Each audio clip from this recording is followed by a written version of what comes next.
은혜를 입은 사람들이란 말씀의 제목으로 은혜를 나누려고 합니다. 구약의 민수기, 특히 에스겔서에서 계속 반복해서 나오는 말씀이 있습니다. 여호와의 말씀에 내 삶을 두고 맹세하노라. 내 삶을 두고 맹세하노라. 하나님 그렇게 자꾸 말씀하십니다. 왜 하나님 당신의 삶을 두고 맹세하셨을까요? 말씀만으로도 권세가 있고 또 하나님의 말씀은 반드시 이루시는 분이신데, 그런데 왜 말씀하실 때 하나님이 당신의 삶을 두고 맹세하셨을까요? 비록 하나님께서는 그런 표현이 굳이 필요 없으신 분이시지만, 그러나 하나님의 말씀이 우리의 삶에 스며들고 녹아지기를 원하는 뜻이 있어서 하나님은 내 삶을 두고 맹세하노라, 그렇게 자꾸 말씀하신 것입니다.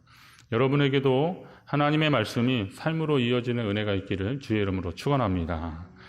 그러면 요즘 저는 창세기 본문 중에서 이제 야곱과 에서의 이야기를 읽고 있습니다. 요즘 함께 보고 있는데요. 성경의 말씀이 우리의 삶 가운데 이루어지기까지는 치열한 영적 싸움과 성령의 인도하심이 있어야 한다는 것을 많이 깨닫게 됩니다. 과연 성경은 성경으로 끝나는 것인가? 성경은 그냥 성경의 좋은 이야기로 끝나는 것일까요? 아니면 그것이 오늘 우리의 삶에 재현될 수는 없는 것인가? 당연히 말씀이 삶으로 이어져야 되는데 이 말씀이 삶으로 이어지는 그런 과정이 참 치열한 영적 싸움의 과정이다라는 것을 요즘 우리의 현상들을 통해서도 우리는 알 수 있습니다. 창세기 전체를 통해서 우리의 가슴을 뛰게 하는 화해의 사건들이 몇 개 나오는데, 야곱과 에서의 화해가 바로 그것입니다. 그리고 요셉과 그의 형제들의 화해도 우리의 가슴을 뛰게 하고 있습니다. 그런데 가만히 보면 화해의 상황이 되기까지 하나님이 하신 일들이 있습니다. 그리고 하나님이 궁극적인 마음은 다툼이 아니라 화평이다. 하나님은 화평케 하는 사람들을 기뻐하신다라는 겁니다. 예수님 그 팔복 중에서도 화평케 하는 자는 하나님의 아들이라 일컬음을 받을 것이다, 이렇게 말씀하셨습니다. 하나님은 다툼이 아니라 화해를 원하시는데, 그럼 오늘 하나님의 은혜를 입은 자들 가운데 일어나는 화해의 역사를 통해서, 그 말씀을 통해서 우리가 함께 보면서 우리의 생애 가운데 이와 같은 화해의 역사가 계속 일어나기를 함께 기도하는 시간이 되시기를 간절히 바랍니다. 우선 야곱이 에서를 만났습니다. 에서와 야곱이 만났습니다. 창세기 32장 초반 같은 분위기라면 야곱이 도망을 가도 벌써 도망갔을 텐데, 야복나루에서 하나님을 만나서 그 자신의 영적 문제가 해결되고 하나님을 힘입어서 승리하는 자라는 이름, 이스라엘이라는 이름을 얻은 후에는 야곱이 용기를 얻습니다. 그래서 형 에서 만나기를 주저하지 않습니다. 창세기 32장의 모습처럼 형 에서는 400명의 장정들을 거느리고 오고 있었지만, 야곱은 그때 같으면 도망갔을 텐데 야복나루에서 이스라엘이라고 하는 이름을 얻은 후에, 하나님이 나와 함께 하신다는 확신을 더 얻은 후에, 하나님이 내게 복 주신다는 믿음을 가진 후에 그는 더 이상 도망가지 않았습니다. 야곱이 일행을 셋대로 나누었다는 것은, 그때 나눈 것은 형이 좀 어떻게 했을 때 하나씩 이렇게 떼어줄 각오로 그런 거지만, 지금 셋대로 나눈 것은 그의 가족이 이렇게 진행하는 어떤 진영의 그 형태를 우리가 셋대로 나눴다고 볼 수도 있습니다. 그리고 오늘 여기 본문 3절에서 보면 야곱이 형 에서에게 7번 땅에 굽혀서 그에게 가까이 갔다 그랬습니다. 7번 땅에 굽혔다 그랬습니다. 굽히며에 해당하는 쉐하라는 히브리어 단어는 엎드리다, 절하다라는 뜻입니다. 이는 머리를 숙여서 그냥 인사하는 정도가 아니라 이 머리가 땅에 닿을 정도까지 완전히 굽혀 절하는 것을 의미합니다. 야곱이 이렇게 한 것은 권위에 대한 복종의 인사라기보다는, 그러니까 형의 권위를 그리고 형에게 복종하는 그런 인사라기보다는 과거 야곱이 형 에서의 장자권을 가르쳤던 그런 잘못에 대해서 진심으로 용서를 구하고 그리고 화해를 청하는 뜻이 있습니다. 부엘세바 할 때 세바가 7번이라 그랬잖아요. 근데 7번이라고 하는 숫자, 7번 굽혔다 그랬는데, 이것은 고대 근동 사람들에게 있어서는 절차상 그 완전함을 의미하는 겁니다. 그래서 야곱은 형 에서에게 자신이 할 수 있는 최대한의 용서를 구하는 마음으로 존경과 예의를 갖추었음을 그 상황을 통해서 우리는 알 수 있습니다. 그러자 형 에서의 반응이 참 놀랍습니다. 4절에 보니까 에서가 달려와서 그를 맞이하여 안고 목을 어금맞히고 그와 입맞추고 서로 우니라 이렇게 표현했습니다. 근데 이게 왜 그랬는지 설명도 없습니다. 그동안 형 에서가 자기를 대적하러 오는 줄 알고 바짝 긴장했던 야곱도 이 형의 이 의외의 반응에 좀 살짝 놀란 거죠. 자, 하나님이 외삼촌 라반에게 하신 것처럼 그에게 선악간에 말하지 말라 이렇게 꿈에 나타나서 에서에게 말씀하셨다는 기록도 없습니다. 그럼 이게 어떻게 된 일입니까? 상황을 분석해 보면 먼저 외삼촌 라반과의 관계에서 야곱이 잘못한 일은 사실 별로 없습니다. 야곱이 고백한 것처럼 외삼촌의 양이나 염소를 훔치지 않았고 더위나 추위를 무릅쓰고 성실하게 가축을 돌봐줬습니다. 다만 말하지 않고 그 집을 나온 것이 좀 미안하긴 하지만 그러나 그간 외삼촌이 야곱에게 한 것을 보면 야곱이 가겠다고 할 때 순순히 그를 내줄 리가 없었고 그래서 그는 말하지 않고 집을 떠나오는 선택을 했던 것입니다. 자, 그러면 오늘 여기에서는 좀 다른 부분이죠. 야곱으로서는 그러니까 그 당시로서는 크게 잘못한 일이 없는 거예요. 외삼촌 라반의 집에서는 그가 크게 잘못한 일이 없었던 겁니다. 그러니 하나님이 적극적으로 라반의 꿈에라도 개입하셔서 그에게 선악간에 말하지 말라라고 말씀하신 겁니다. 그러나 야곱과 에서의 관계에서는 라반 외삼촌의 관계하고는 좀 다릅니다. 야곱은 분명 형에게 잘못한 것이 있었습니다. 야곱은 자신의 잘못에 대한 사과와 용서를 형 에서에게 구해야 했던 것이 맞습니다. 그래도 이 일은 야곱의 의지만 가지고는 사실 불가능했겠죠. 야곱이 그렇게 엎드려 절하면서 용서를 구할 때 하나님이 형 에서의 마음을 만지지 않았다면 오늘 이 화해의 장면도 이루어지지 않았을 것입니다. 결국 이때도 하나님이 역사하신 것은 맞습니다. 하지만 잘못을 뉘우치고 용서를 구하는 야곱의 결단과 용기가 없었다면 아름다운 화해는 불가능했을 것입니다. 자, 그러면 어떤 사람이 먼저 용서를 구해야 합니까? 세상적으로 보면 많이 잘못한 사람이 용서를 구하는 것이 맞습니다. 그렇지만 믿음의 관점에서 보면 더 큰 은혜를 경험한 사람이 용서를 구하며 용기를 내야 하는 것이 맞습니다. 그래서 용서는 믿음이다라는 그런 말도 있습니다. 한번 따라하겠습니다. 용서는 믿음이다. 용서를 하는 것도 있고 용서를 구하는 것도 있는데 용서를 하든 용서를 구하든 믿음이 있어야 이게 가능하다는 겁니다. 여러분이 용기 있는 믿음의 사람들이 되시기를 간절히 바랍니다. 은혜를 입은 사람들, 에서에게 지난 20년 동안 자신의 장작관을 가로챈 동생 야곱에 대한 분노가 왜 없었겠습니까?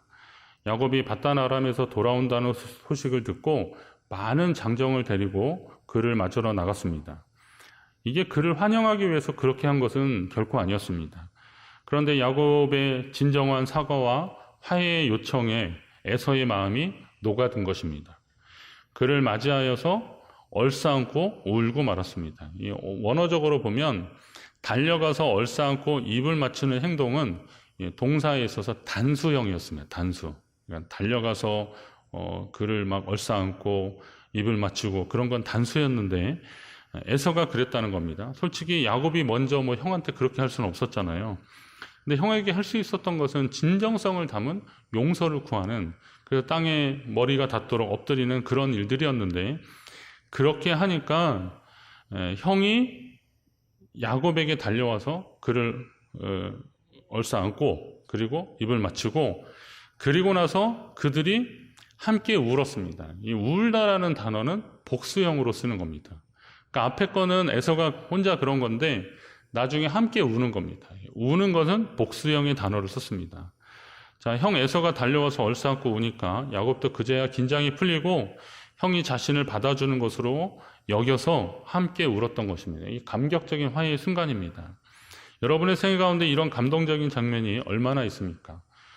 우리 그 로고스 카페에 가면 렘브란트의 그림, 그 돌아온 탕자 그림 있는데요. 우리 그런 그림만 가지고, 그러니까 그런 감격적인 장면은 명화에서나 있는 그런 일들이겠습니까? 오늘 우리의 삶 가운데 이런 진정한 화해와 용서의 마음들이, 그런 사건들이 계속 일어나기를 주의 이름으로 축원합니다. 그렇게 한참 울고 나서 다시 야곱 주변을 둘러보니까 에서가 보니까 낯선 사람들이 있었어요. 당연히 낯선 거죠. 20년 만에 혼자 그 요단을 건너갔던 야곱이 그 많은 식구들을 데리고 왔으니까 낯선 사람들이죠. 그래서 궁금하기도 하고 또 인사도 하고 싶어서 이 사람들이 누구냐라고 물었더니 야곱이 말하는 겁니다. 하나님이 주의 종에게 은혜로 주신 자식들이니이다. 그렇게 말합니다. 하나님이 주의 종에게 은혜로 주신 자식들이다. 이 대목이 야곱의 신앙 인생관을 설명하고 있습니다. 보통 때 야곱 같았으면 제가 20년 동안 외삼촌의 집에서 죽을 고생하면서 얻은 제 자식들입니다. 이렇게 말했던 것이 이전에 야곱이란 이름을 쓴 사람이 했던 말일 것입니다. 그런데 오늘 야곱은 그렇게 표현하지 않습니다. 제가 열심히 수고하고 또 외삼촌 지내면서 집에서 그 고생을 하고 얻은 자식들이다, 식구들이다, 내 하인들이다 이렇게 말하지 않고요. 다 뭐라 그래요? 하나님이 주의 종에게 은혜로 주신 자식들이다 라고 그렇게 대답했습니다. 지금 자기 앞에 있는 자녀들은 다 하나님의 은혜다. 내가 잘해서 얻은 것이 아니라 하나님이 은혜로 주신 이들이다 라는 것을 그는 그렇게 표현했던 것입니다. 우리 인생은 모두 주님의 은혜라는 사실을 여러분도 기억하시기 바랍니다. 주님의 은혜입니다. 주님의 은혜라고 할 때 어떠한 보상으로 주어진 것이 아니라 아무 조건 없이 우리를 불쌍히 여겨서 그래서 하나님이 우리에게 허락해 주신 것이라는 그런 의미가 있습니다. 그렇기 때문에 야곱은 하나님께 받은 은혜를 형 에서와 함께 나누고 싶었습니다. 물론 사죄와 화해의 의미도 있었지만 야곱은 이걸 함께 나눠주고 싶었습니다. 그래서 그걸 형에게 이렇게 드리니까 거기에 에서가 야곱에게 지금 자신 앞에 있는 많은 때 가축과 노비, 이건 다 뭐냐 무슨 까닭이냐고 묻자 야곱이 그러는 거죠. 내 주께 은혜를 입으려 함이니이다 이렇게 얘기합니다. 그러자 에서가 내 동생아 내게 있는 것이 족하니 내 소유는 그냥 내게 두라라고 또 그렇게 답합니다. 예전에 그 형님 먼저 아우 먼저 뭐 그런 거 있잖아요. 그래서 형님 집이 좀 어려우니까 동생이 밤에 볕단을 이렇게 막 갖다 놓은 거예요. 그러니까 형이 또 동생 내내 뭐 먹고 사나 그래서 또 밤에 또 볕단을 갖다 놓는 거예요. 그러다가 그냥 컴컴한 달빛 밑에서 둘이 딱 마주쳤을 때 그때 그 마음이 어떻겠어요? 저는 이 말씀 읽으면서 그게 생각이 나더라고요. 둘은 뭐 어려워서 그런 건 아닌데 이 동생은 자기가 하나님께 받은 은혜의 산물들을 형님과 함께 나눔으로 인하여서 이건 화해와 용서의 의미도 있지만 형님과 함께 나눔으로 인하여서 그 은혜를 공유하고 싶은 그런 마음이 있었고 또 형 입장에서는 이 동생이 먼 곳 가서 물론 하나님의 은혜라고 자기는 고백했지만 먼 곳에까지 가서 고생하고 얻은 것들을 나는 이미 충분히 있으니까 그거 뭐 내가 가질 건 없다 그러면서 나는 내 소유가 충분하니까 그냥 둬라 라고 그렇게 말하는 겁니다. 자, 이게 둘 사이에서 어떤 변화가 일어났는지 어떤 화해가 일어나는지를 간접적으로 알 수 있는 그런 대목입니다. 그러자 이제 야곱이 계속 그러는 거죠. 내가 형님의 눈앞에서 은혜를 입었사오면 이 눈이라는 거는요 사실 그 마음을 보는 거거든요. 그래서 이 히브리적 그 사고에 있어서 내가 형님의 눈앞이라는 것은 형님의 마음에서 이런 말들입니다. 여러분 사람한테 보고 얘기할 때 눈을 보고 얘기하잖아요 보통. 그런데 이 눈을 보면서 형님의 눈앞에서 형님의 마음 앞에서 진심으로 은혜를 입었사오며 이 예물을 좀 받아달라고 내가 형님을 배운 즉 하나님의 얼굴을 본 것 같사오며 형님도 나를 기뻐하심이니라 그렇게 이야기하고 있습니다. 형님을 보니까 내가 하나님을 본 것 같아. 형님과 하나님이 동격이다 이런 말 절대 아니잖아요. 내가 경외하는 하나님이 오늘 이 상황들을 만들어 주신 것이 분명하니 하나님께서 내게 주신 이 은혜의 산물들을 내가 형님께 드릴 테니까 주님이 이걸 좀 받아달라라고 그렇게 요청하는 겁니다. 당시 근동에 있어서 남의 선물을 이렇게 받는 것은 그를 용납하는 것과 마찬가지입니다. 이 식탁도 마찬가지입니다. 누군가와 함께 이렇게 같이 식사를 하는 것은 그를 용납하는 것을 의미하는 겁니다. 그래서 그 라반과 그의 아들들이 그 야곱과 함께 중간에 이렇게 만났을 때 같이 밥을 먹고 식사하고 그 밤을 새웠다 그랬잖아요. 거기에서도 화해가 일어났던 건데 오늘 이 선물을 주고 받음으로 인해서 하나님의 진정한 화해와 용서의 은혜를 야곱이 경험하기를 원했던 것입니다. 결국 에서도 이 동생의 마음이 어떤 것인지 알고 내 소유도 이미 충분하지만 알겠다라고 하고 그걸 또 받아줍니다. 여기서 주고받은 것은 물질이 아니겠죠. 상대를 향한 존중과 사랑의 마음을 서로는 주고받으면서 그리고 하나됨을 확인했던 것입니다. 자, 나의 모든 것이 하나님의 은혜임을 고백할 때 이러한 나눔이 가능하고 서로가 용납이 가능한 것입니다. 오늘 우리가 하나님 앞에 어떤 물질을 나눠주고 베푸는 일들이 이게 하나님의 은혜다라고 하는 그런 고백이 있을 때 이게 더 자연스러운 겁니다. 우리 위원회 예물들은 정말 그 나눔의 의미가 정말 있는 거거든요. 위원회 예물들은 교회 일반 그 헌금들이 있지만 또 위원회 예물 같은 경우는 하나님이 내게 주신 것이 좀 흘러가기를 원하는 마음으로 꼭 필요한 것에 그 목적을 가지고 사용되어지기를 원하는 마음으로 드리는 건데 이것이 나의 모든 것이 하나님의 은혜다라고 하는 그런 고백이 있을 때 이게 더 풍성해지는 것입니다. 그렇기 때문에 우리가 하나님 앞에 물질을 드리고 또 나누고 이런 일들도 이게 하나님의 은혜다 이런 마음이 없으면 이건 자연스럽지 못할 것입니다. 그렇다면 다시 바꿔 말하면 오늘 우리가 하나님 앞에 드릴 수 있는 그 마음을 가진 것도 하나님의 은혜의 수혜자들이다라는 사실을 여러분 기억하시기 바랍니다. 지난 이제 반년 동안 하나님 앞에 감사하면서 맥주 감사 예물을 하나님 앞에 드릴 때 이 마음도 지난 반년 동안 이것이 다 하나님의 은혜였습니다라고 하는 그런 고백들이 깃들어져 있는 것입니다. 이런 고백이 있을 때 거기에서 더 풍성한 하나님의 역사가 일어나게 될 것입니다.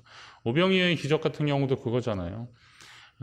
그 보리떡 5개와 물고기 2마리가 먹으면 한두 사람이나 먹고 끝날 것인데 이거 주님께 드려지니까 주님이 더 큰 역사를 하시잖아요.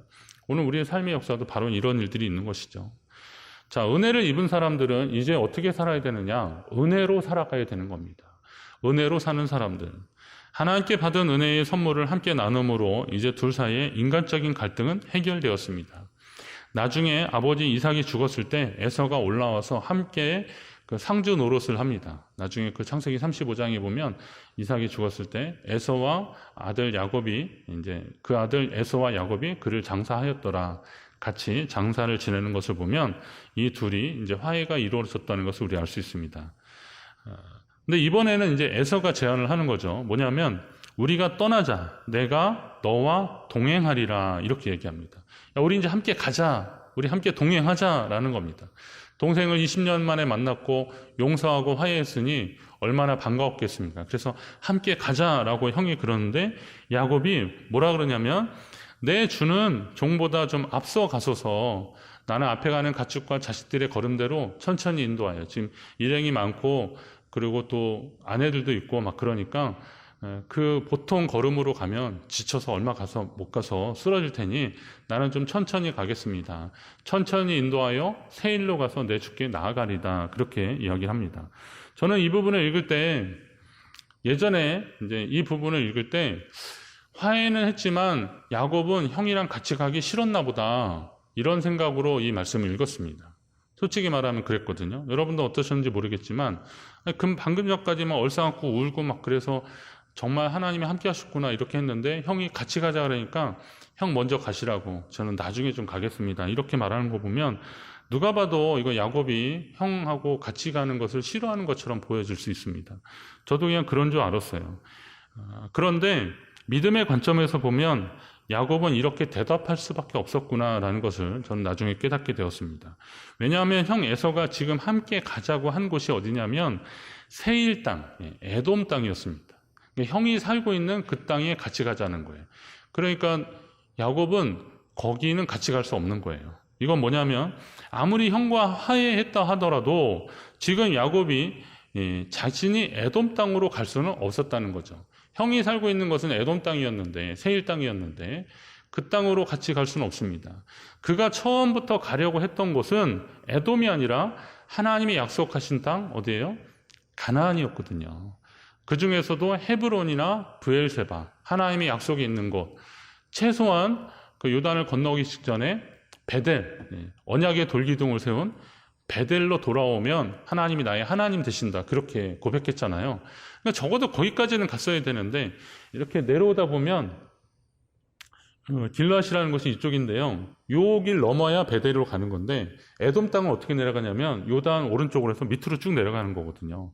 근데 형은 이 밑으로 내려가겠다는 건데 야곱은 여기를 건너서 베델 그리고 헤브론, 브엘세바 여기까지는 가야 되는데 이 중간에서 다른 길로 갈 수는 없었던 겁니다. 그래서 형님 먼저 가시라고 그렇게 이야기를 하는 겁니다. 이건 형이 싫어서가 아니라 야곱은 지난 20년 동안 자기가 돌아가야 할 곳이 어떤 것인지를 분명히 알았고 지금까지 그것도 한 번도 바뀌지 않았던 겁니다.